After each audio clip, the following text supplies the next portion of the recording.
Nangi hotel nutro. Welcome to Lesna Hotel. Isan Lesna cái hotel lạc pa kan da. Hai phang di gani. Hello here couple guman lari am nungai ni. Wari ga sikthar na dana. Wari ga nungai nungai sana yan hai ta. Wow.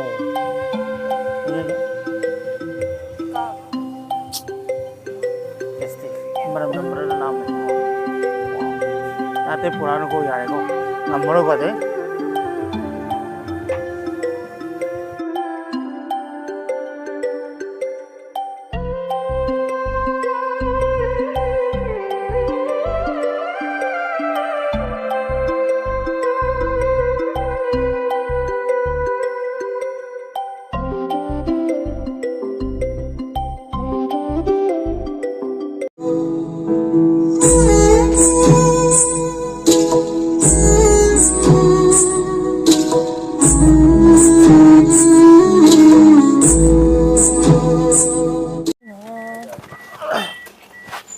Phải trong món làm biết rồi hả?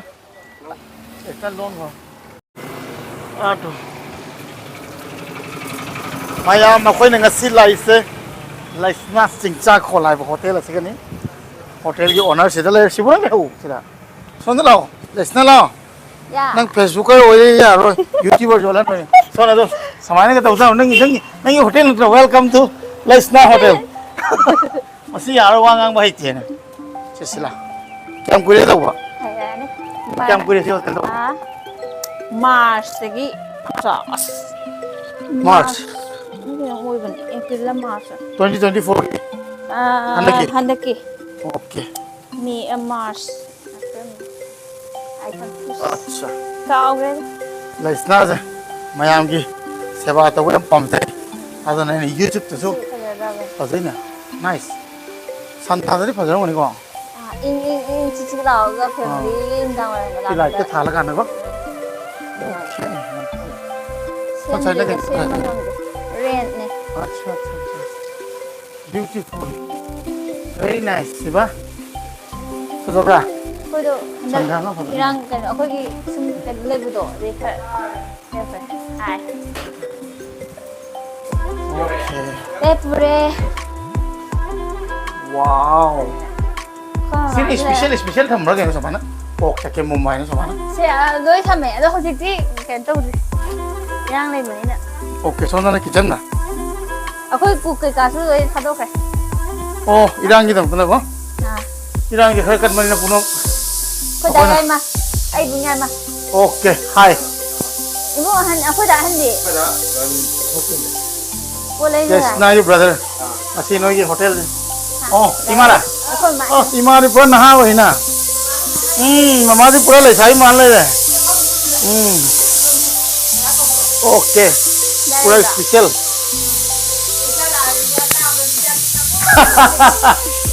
Lesna na.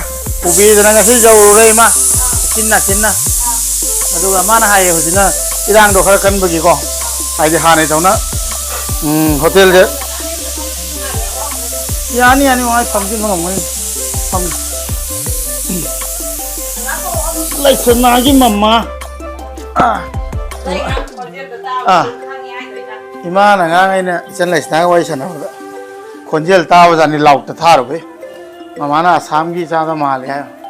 Ai khai mama konjel ko mai khangi no. Pura khang ne me mane. Akoi lak pagi. Akoi kau tu lak pani no ko.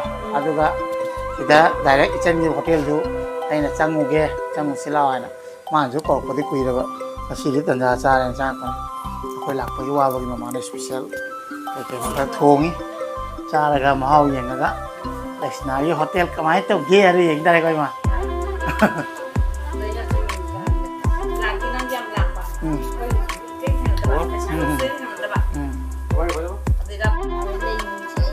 Kasuka di sini nang upun cengcila kanina upun napina sito ko pa paile na ado na napakasi thawang mo na tanago mo rin phang ay nung dino bine ngau bagini si mayam khoi gi chan Lesna cái hotel lak pakan da hai phang di gani hello here couple guman lari am nungai ni wari ga sikthar na dana wari ga nungai sana yan hai khoi samai taro ga ai di samai tong da ni 나무를 시 다는 빼고 ai hai tung hai rồi sẽ hai समय ना like ना जो ai lakh को customer खुद ही मत hai भी नहीं है अदन एक्स्ट्रा चार्ज को अदन फैसिलिटी जब हम पी ai cái nuôi अदन wow nụ chút chứ evening này đi phần nuôi cái này không ai tung khang nhai ta mà mana kan nó thong ni हम अदुगा लाइक ना के brother ni जो ना है हम तो ना है सिस्टर जो ना है लोई नु सी अच्छा सो लोई क्यूट ni अदुगा अच्छा ना no makan 아마는 저거 좀 작게 그리고 아마나 Himalaya baki hả Himalaya baki 아직 마디 윤다 남 동들레예 oh 남 동들레 ok sẽ quay lại của customer này rồi quay lại của customer lạc qua free cái nào nhớ sinh cái này được free cái nào pun mak si banan nó cùng cái này này có gì bác 아이도 뭐 hả hai trong một free không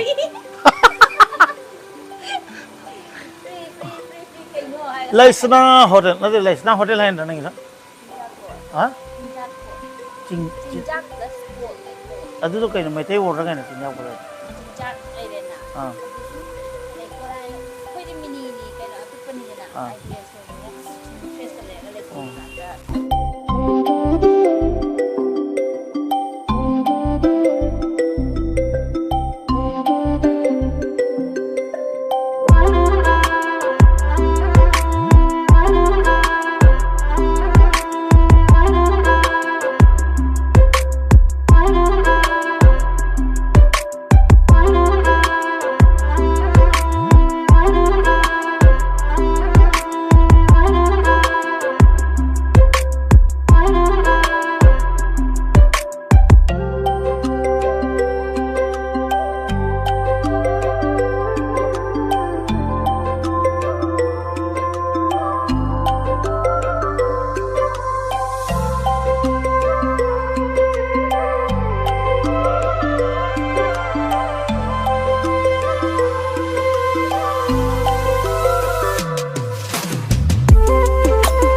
그래서 số đâu kìa mà cái hotel cái sàn này vậy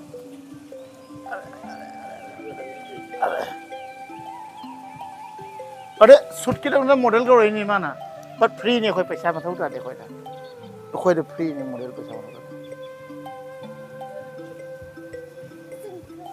lakpiu laisna gi hotel lakpaga thak khibaga pamom je samay na matum tasila kani gym chape mathau ta de si thak paga pamom automatic samay na ladu tara kani myam gym chape mathau suta ta de si adana masi thakpiu ai thakke akoi char ani sona hai mai thak khare mango gi juice yam hawi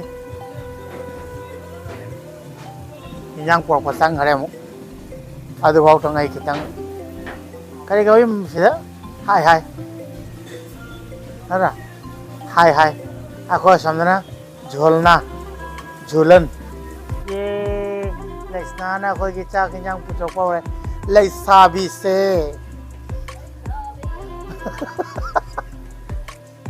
wow ai đi học học thì tụi mày cái này không ai đi học cái này अच्छा ओ किन अखोई special नि आइदि मामाना चाखुम न जोंगी मोंग थोंग के hotel गे item न त्याय ता अदर मामागी ते साइ ता रेगा होटल गिना हनक ति थाजा दे मसंग लाख पकान ना जम अदनि अनि त नै यारे कोते पुरान को अदु यम चांगम दे दो एकदम लोर नंग पूरा खेरो को ngo बचांग मोयबा अनि त नै यारा बनि अमा खा अखोई नि चामिना gun đây là mồi cái nó wow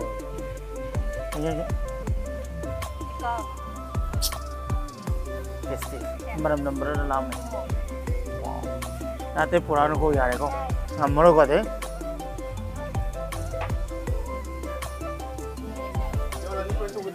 yani nan pangsa sa đâu pangsa phút cái ham ngần cái ham phút cái ham so nice na siba मैं चकला में मनम दावरा चिकन से very tasty सिने मपुनी हाय मपुनी ngasi treat to be thank you और si yam special aku na tanga ga harek chain piro namo se ai quite fast ta ai han irom bho ni magi special recipe irom nang jo come on manam tawla me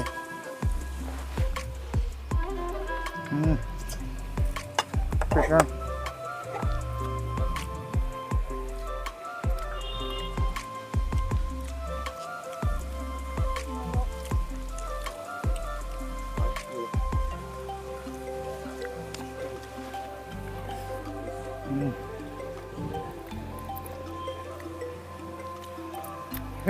Mama thong cái nào?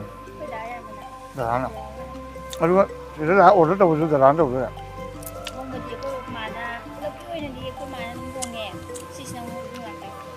Special.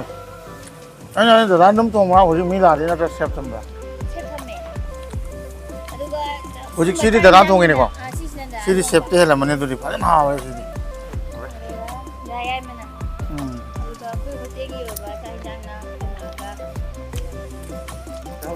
Là cái tiếp tục làm hai thằng ăn rồi, trai rồi.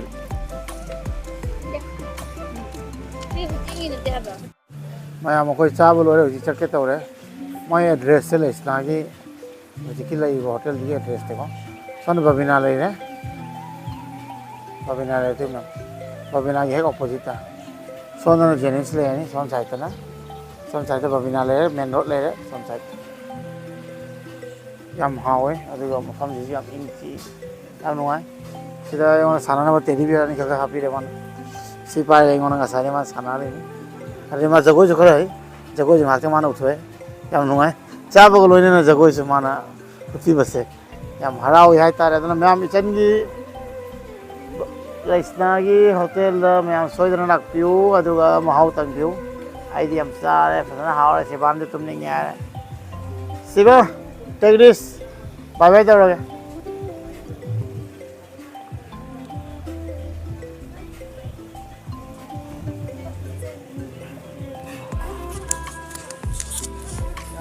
Ngasi channa korokna mama khoi chirina myam khangna re aduga haw nahi jo pizza bagi chaman bagi ni myam mun tharai che lecture hai sibal tumni hai hoga patha ni ai này chân xe mẹ Facebook ta cái đó lấy đó mà YouTube thì nó tàu hay vậy còn mẹ lấy support tàu nữa mà từ cái mà na ai thì Facebook ta chú anh ấy lấy từ YouTube thì chú anh ấy làm đi mà mẹ cái xe ba tàu này nó mà đi pura mi cái đồng thân này mau thành ra cái mẹ khang cái này anh cái xe luôn tới mà nó nó mau này YouTube thì chẳng ai này đó mà quang ngang mà khara hay chứ không chơi con nó thì tầm nó rồi hay đấy cái thằng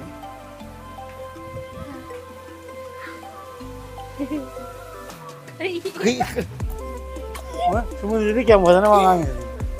I hate it. Ha. Tôi ra bằng ngang nó không ngang, camera nắm được. Xem ha các bạn. Hoi vùng này nè, đây Assam đây cái đúng lạp na, cái bác sĩ đó hay đi.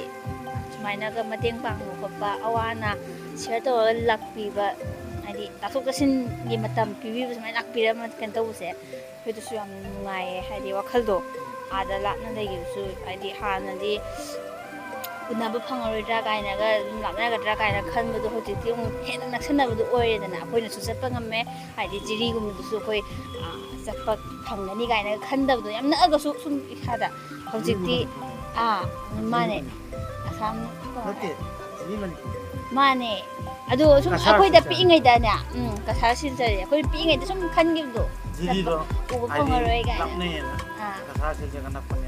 Haju pudi kasar abdi nak kerja ke kan ni. Dum cepat siapa kan ni. Ada lagi asam tu dum cepat ada na. Bunga aku sudah ke. Aduh kai bunga tu dum. Ada haju.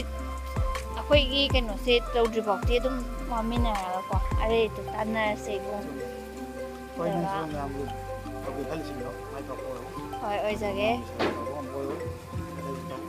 Ibung su thau na me am nei ga dam ko. Ai de wakal su na basung ya ya de. Nang su 손잡아야 돼. 손들어. 대방한도 손잡아야 돼. 해야 돼. 엄도 손잡아야 돼. 손잡아야 돼. 로이나 통나 비나가다보네. 아마나 아마 생각나와 깨면 돼. 어스야 돼. 불라 고양 가나요? 마네. 이런 건데. 어떤 마야 가나요? 아까 면 돔돔 떠다보네. 난 인상하고. 으이라와. 때리면 라이스나가 거의 지나고 동로이나